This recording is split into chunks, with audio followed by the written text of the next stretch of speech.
Okay, good morning, everybody. Hello. We have a few people here at least. Good morning, everyone, and welcome to the CSO Zone, the second year of the CSO Zone. My name is Dan. I'm from Back in Football, and we'll be hosting this area for you, myself and my colleague Ben, if he's here. No, that's a good start.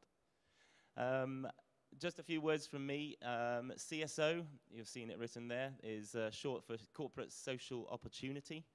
It's a concept we've launched with Soccerex to talk about the good that football can do, but also link between the business of football and the community of football.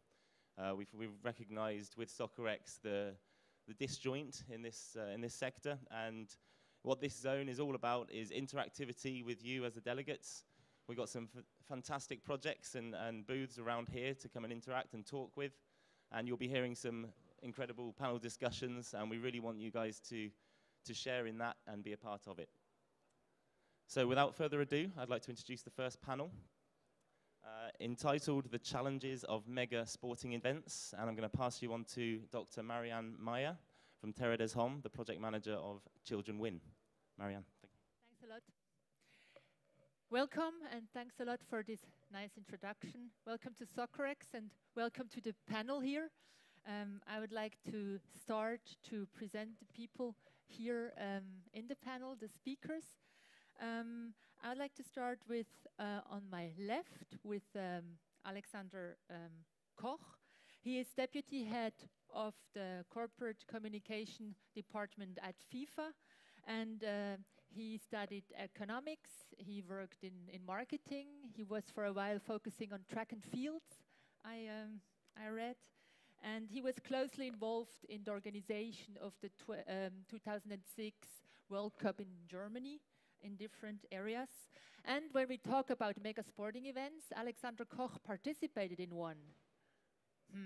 Not in football, but in rowing.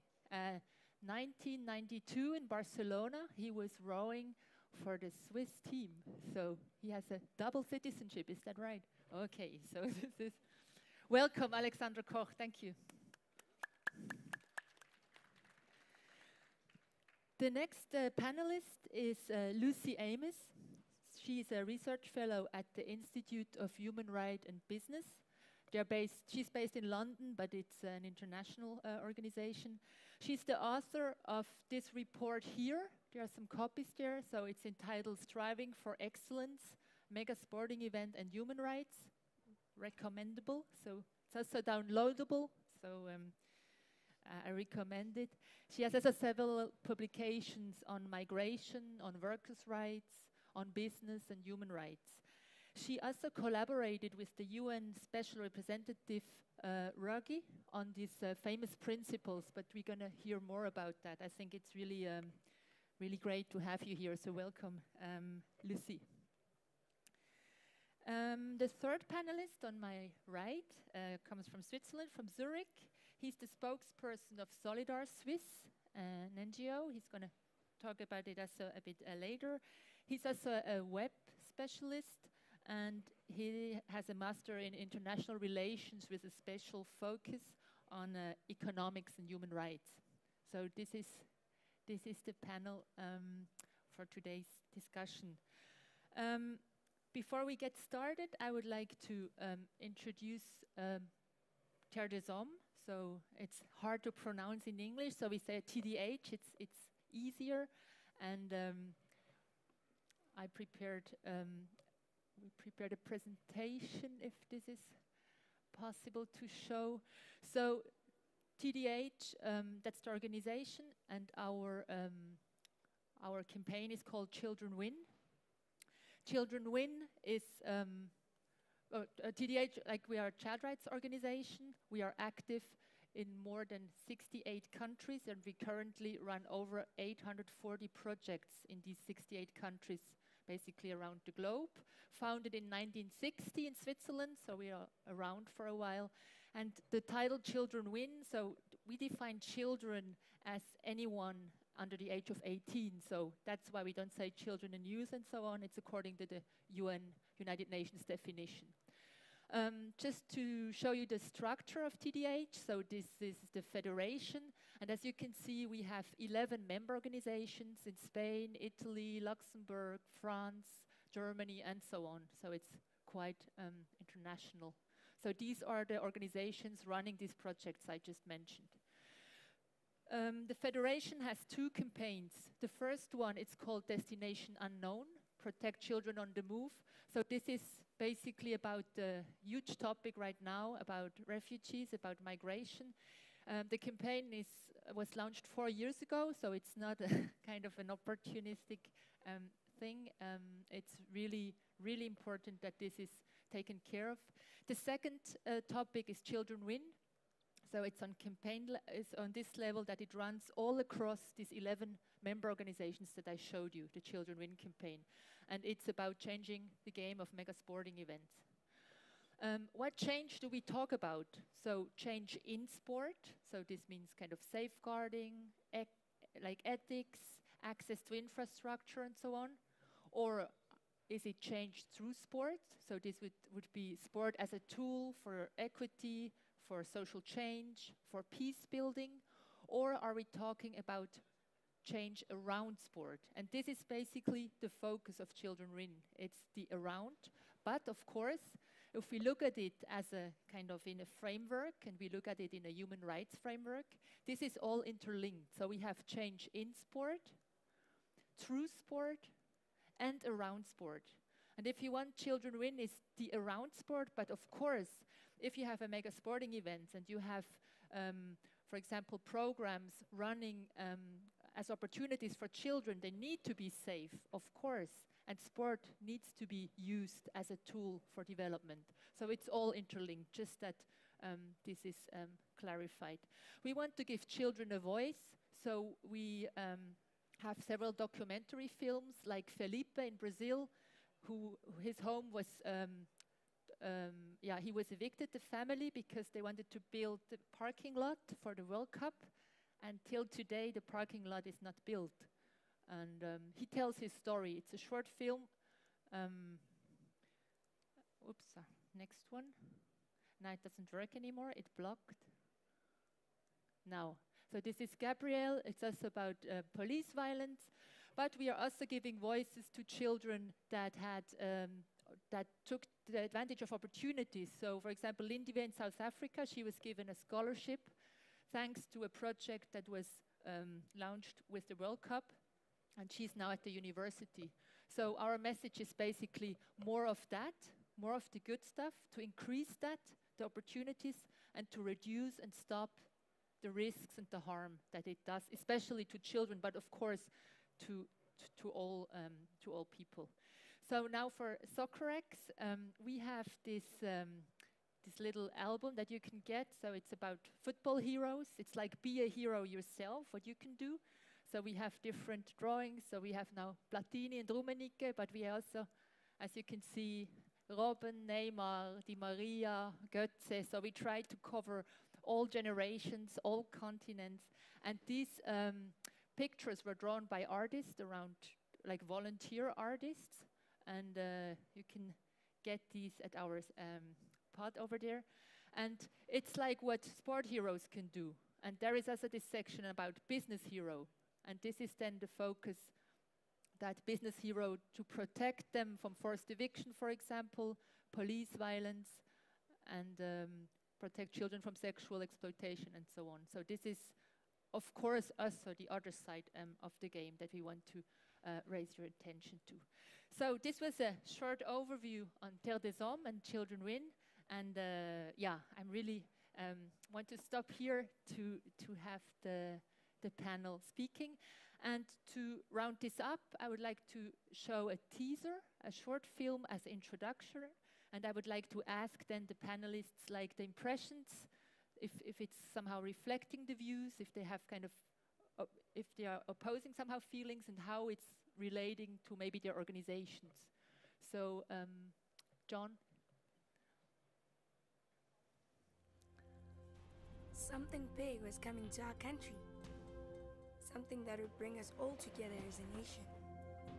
There were bulldozers everywhere, couldn't wait for the games to start. 234 days away from the 2010 FIFA World Cup. In the middle of all the excitement, bad things started to happen to me and my family. We were forced to move to a place far away. It felt like we were being left out of all the fun.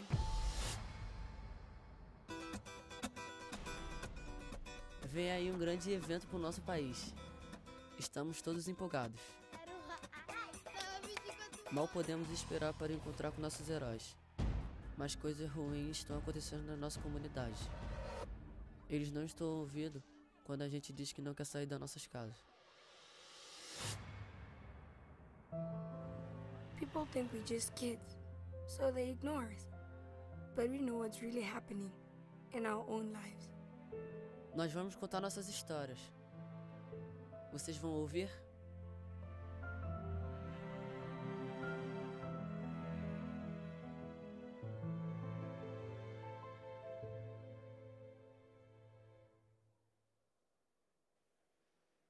Thank you, John. Okay, so about this intro, we have like 2 mics. Maybe Lucy, your first impression, and then we can just... Is it working? Yes, okay. Hello everybody. Yes, I think it's a very powerful video, and it's bringing across, I think it brings across 2 points which are important points. One is that actually there's a lot of excitement and optimism around football World Cups and mega sporting events like the Olympics and other Commonwealth Games, etc. But there's also a downside, and in a moment I'll look at some of the risks and opportunities in more depth. But I think there are commercial opportunities and there are emotional opportunities, but there are also severe risks, and it's about how we go about trying to address those risks that I think is important. So, yeah. Yes, welcome from my side as well. Totally agree with you. There are always both sides. And one example that you mentioned before from the child in Rio de Janeiro, I think, who had to leave his house because of a parking lot being built that wasn't built, shows that actually the main reason for closing down this favela also had nothing to do with the World Cup or a need for a parking lot, but they just wanted maybe commercial interests or whatsoever, and they wanted to close it down. So what I think is important is transparency, and that is what we will ask as well from future bidders. As of 26, that's the next World Cup we will allocate, complete transparency in how the host want to realize the construction of the whatever they need to construct. And that is already started with the Olympic bids that you saw from Berlin and Hamburg, where they had to publicize everything. Here we want to build a road, there we want to close down an environmental area because we need something for sailing. So everything on the table so that the public and the NGOs and everybody can have a say on that. And if then later on something happens which they didn't put in the plans, then there's something wrong, and one can act. So transparency, I think, is the key to avoid this. Thank you. This was already a kind of solution-oriented approach, so thank you. It was already... No, it's okay. It's good, I mean, to offer kind of a possible path to take. So maybe your reaction to the film and how this reflects what your organization also tries to do? Well, hello. My reflection on the film, it shows in the first period the really transformative force of mega sporting events and of the World Cup, and also it shows in the destiny of individuals, of kids that are confronted to kind of overwhelming power, and that their life is changing in the long run, and that there are really individual tragedies happening in the context of mega sporting events. That's my first impression.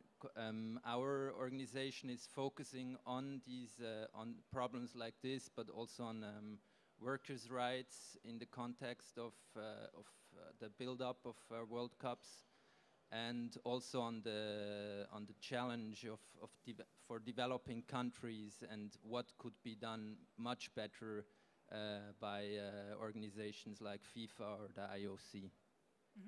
Thank you, Ivan. So after this round, I would like to identify, we said there are risks and opportunities, and this is quite abstract. I asked Lucy to go a bit more in depth. What kind of risks and what kind of opportunities, and when?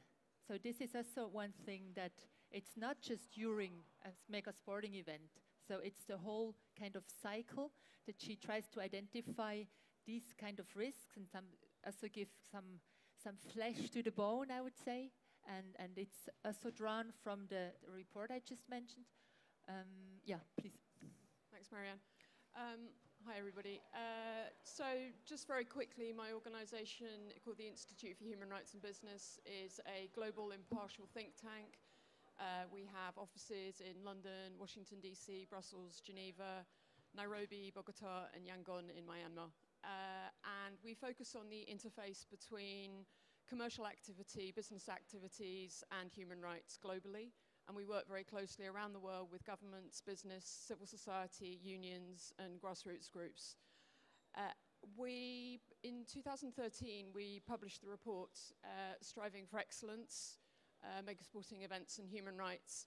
And this was based on quite a lot of detailed research and analysis. It includes an analysis of both the human rights risks and opportunities across the whole mega sporting events life cycle. So we're talking everything from the bid to host the event right through to the post-event legacy.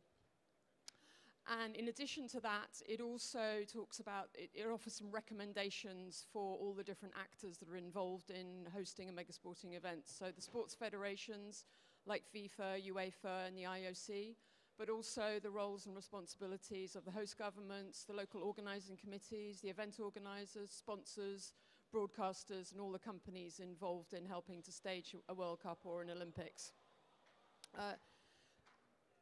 We feel very strongly that sport, it represents some of the highest human ideals. It represents solidarity and fair play.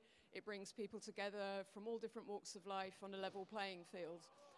But the problem is that, and there are many opportunities associated with this. So in terms of the human rights side of things, those opportunities include job creation, new skills and opportunities for young people and otherwise marginalized groups. They include potentially new subsidized social housing, boosts to tourism, changing attitudes to people with disabilities and women in sport, new urban leisure spaces, and increased sporting activity. So there's a lot of good that can come out of these events. Unfortunately, rather too often in recent years, but probably over the last few decades, there have been challenges with these events. And this occurs, as I said, across the whole life cycle. So at the host bidding, planning, and land development stages, there have been, not just recently, but over many, many years, there have been cases of forced evictions. In Atlanta that happened, it's happened in Beijing, and most recently in Brazil, and also in New Delhi for the Commonwealth Games. People have been removed forcibly from their homes, residents removed from informal settlements in South Africa, and then there are disputes around the rehousing and relocation of those communities that often arise. Then in the construction of the stadia and the venues, there are often workplace deaths, and these have taken place, as say, in New Delhi, in Beijing. There's been a huge amount of reportage of the accidents and deaths in Qatar in the run-up to the World Cup in 2022. And also across with the Olympics as well. There are workplace accidents and injuries, and in particular, migrant workers has been shown to be especially vulnerable. They're often subject to effectively modern-day slavery. They may be denied their passports and wages, and in many instances are particularly vulnerable to other forms of exploitation. And this has happened not only in Qatar, but also in Beijing and in Sochi.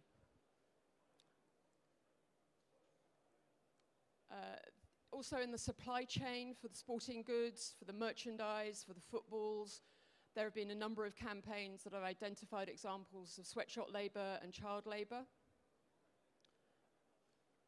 And then during the event time itself, there have been the harassment of homeless people, the exploitation of migrant workers in the hospitality sector, constraints on the right to protest. So in Brazil, we saw tear gas used against protesters during the Confederations Cup, but also during the World Cup.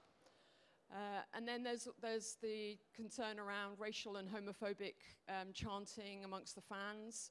And also, in addition to that, targeting of sponsors who may or may not have high ideals and reputations in terms of their own human rights standards. So whilst there are huge opportunities on the human rights front, there are also major risks. And what we're trying to do, and I hope through this discussion today, is trying to come up with some solutions that are meaningful, but actually have a tangible impact at the end. Thanks a lot for this overview. So we're gonna put that back on. Yeah. So I think it gave somehow a bit the ground with tangible examples, not only from FIFA World Cups, of course, also from Olympic Games, Commonwealth events. So this is of course, we talk about mega sporting events, but I think since we are at Soccerex, we will mainly focus on FIFA as well, because also we have Alexandra Koch here. So actually, after to hear that, the one thing would be, what can be done about this? Like, who should be doing what? And it also comes always, or very often, the question about this ethical responsibility, about ethically, earning so much money to somehow, if we have the guiding, like the principle of the IOC, the FIFA statutes, claiming, kind of the good things about sport.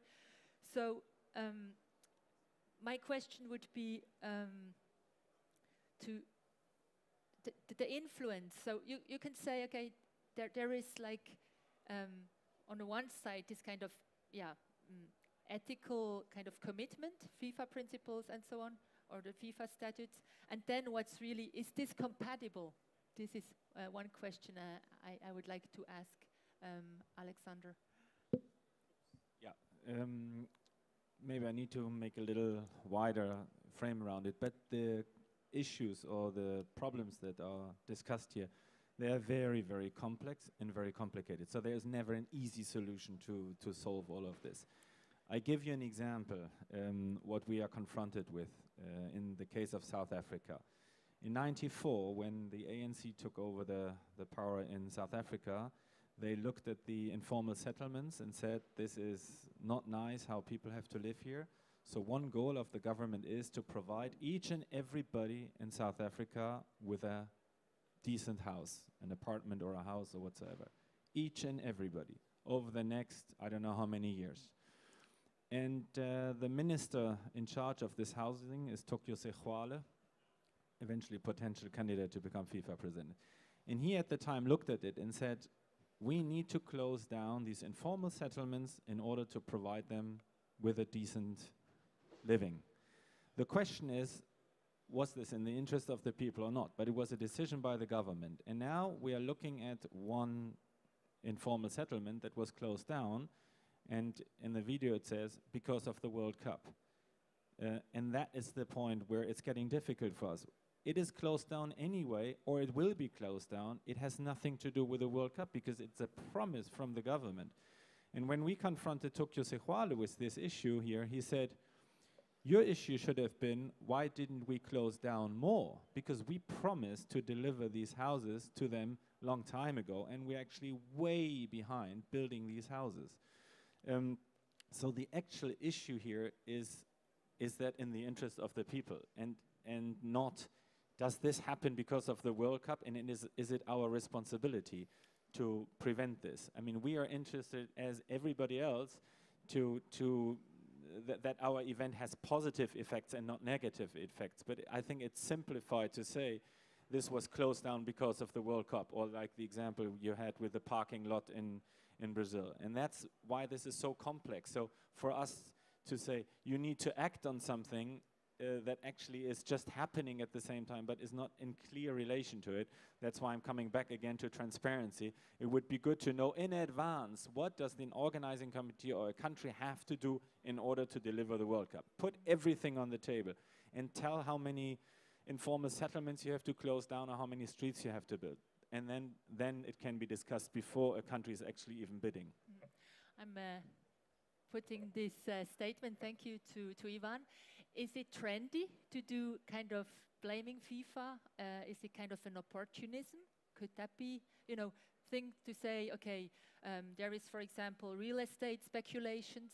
We want to get rid of the people anyway, and then the World Cup is coming. Oh, what a nice opportunity to somehow, you know, is this a trend you could also observe?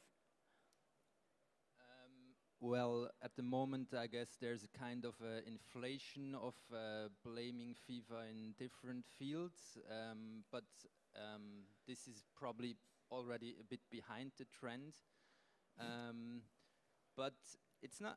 I guess when you're looking a bit more deeply in activities around mega sporting events, it's just a duty to criticize organizations that have or like the FIFA that has makes benefits, for example, out of the World Cup in 2014 of $2 billion, and then you see these things that happen in the context of World Cups. And then you can say, well, this would have happened anyway. But then again, we can see what have been the bidding criteria. Actually, there have not been any social criteria for World Cups in the past, and also for Russia and Qatar. And now, slowly things get moving. But then to say, well, it's all about transparency is by far not enough. It's about actually really defining criteria that from the side of the organizer, and not just saying, well, tell us what you do and then we'll evaluate it. But it's really giving exact criteria in forefront, and that's what has not happened until now. And I guess it's, yeah, I mean, human rights have been a topic not only in the 2015. Thank you. Taking that back, you mentioned Russia. So the next World Cup is in Russia. The next one is going to be in Qatar. Now Beijing has been assigned. I found this article in the Sport Executive magazine. The title is "When Sport Falls in Love with Dictatorships." And I would also like to remember what Jérôme Valk, the Secretary General of FIFA, said about that. He said, it's much easier to work with countries where democracy is not really working. And he explicitly said, Putin, you know, for 2018, that it's easier to work with heads of states that can make a decision than to work like in Germany. He took that as an example, with different levels of like different levels of the decision. And when he said it, he said it's a bit crazy to say that, but he still said it. So, Lucy, what about the trend that you are seeing? So the European Games, the next one, so they were in Baku this year, and the next ones are probably, it's not sure yet, to be in Belarus. So if we enumerate this kind of mega sporting events where they are assigned to, it has a bit this impression to say it seems to be easier in autocratic or even dictatorship, at least in environments where human rights are not really big on the agenda. So what is your observation? I think there's some truth in that, but it can also be overstated. So I think, yes, in recent times, we've seen the European Games in Baku, we've seen Beijing awarded the 2022 Winter Olympics, Russia has the World Cup in 2018, and Qatar has the 2022 World Cup. But on the flip side, Tokyo has the 2020 Olympics, and of the applicant cities for the 2024 Olympics, they are predominantly democracies. So it's a mixed picture, and I think what's going to become crucially important, and I think FIFA and in fairness, some of the host governments are starting, and the IOC are starting to recognize this, is that in order for these games to be successful, to have a really good, strong, lasting legacy, there has to be social license. There has to be buy-in from the communities and the peoples in the countries involved. And without that, they're never going to be a success. And I think in the long term, maybe in the short term, it's easier and attractive opportunity and option for some of the organizers to think, oh, well, we can work with Beijing or we can work with Russia because they can deliver an event. There won't be any protests. It'll be nice and easy. But I think in the long term, it's going to become increasingly important to all of these organizations to recognize that they have to have the buy-in from the communities and the workers and all those affected. Thanks. Yeah. Can I quickly add something? Yeah, sure. I think I agree with both of you, and I also totally agree that in the contract so far, these elements were not covered sufficiently. Actually, that's also the reason why I moved from the real sport rowing to football, because football is going way beyond the sport itself. You can achieve so much more. But when I started in 2002 for the contract for for Korea and Japan, there was nothing in, not even environmental aspects, absolutely nothing. Just we organized the sporting events. And then slowly it started more and more. Germany, we had the environmental elements. In South Africa, we were confronted with workers' rights issues in the stadia. Then the contracts were already done for Brazil.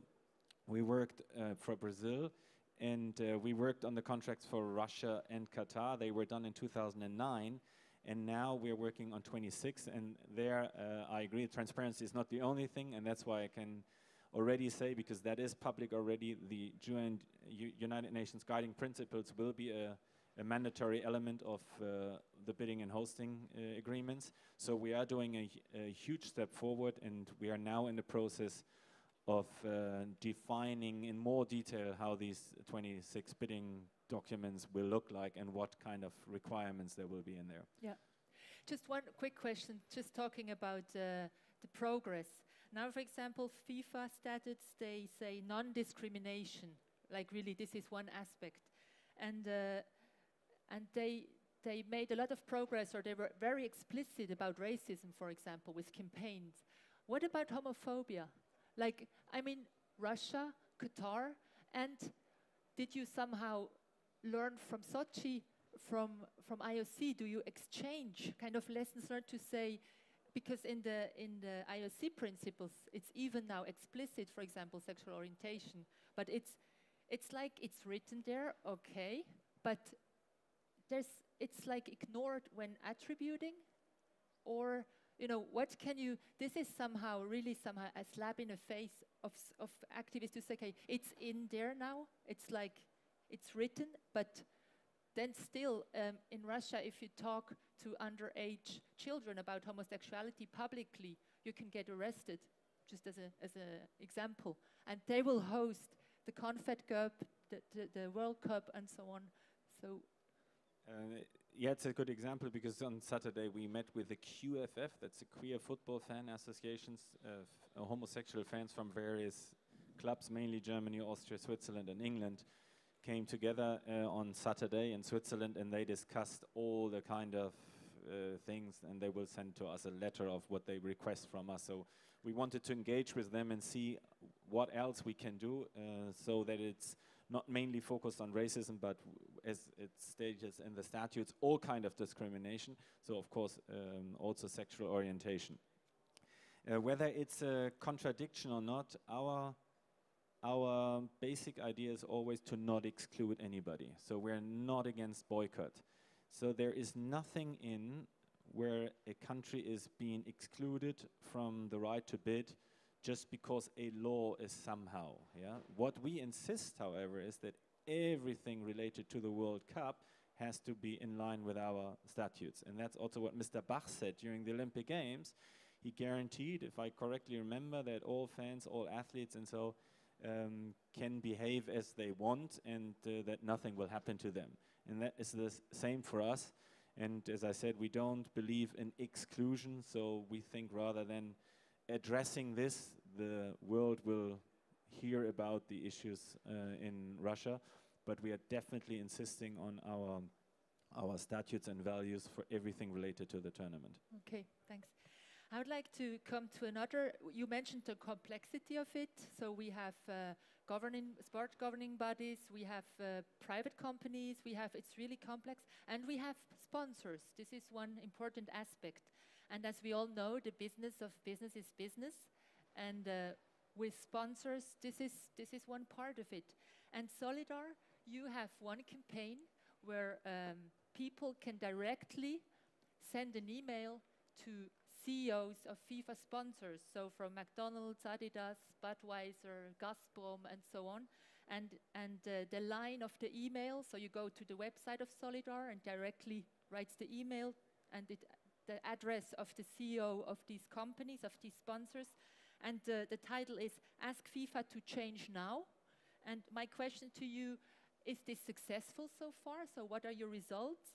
And what would be somehow the turning point? You know, kind of, do you see that something is changing, and the reaction of the sponsors maybe, if they are kind of getting angry or if they are cooperating? Well, actually the email goes to these corporate CEOs, and actually probably the FIFA would know a bit better how much critique came in the last months towards them from their sponsors.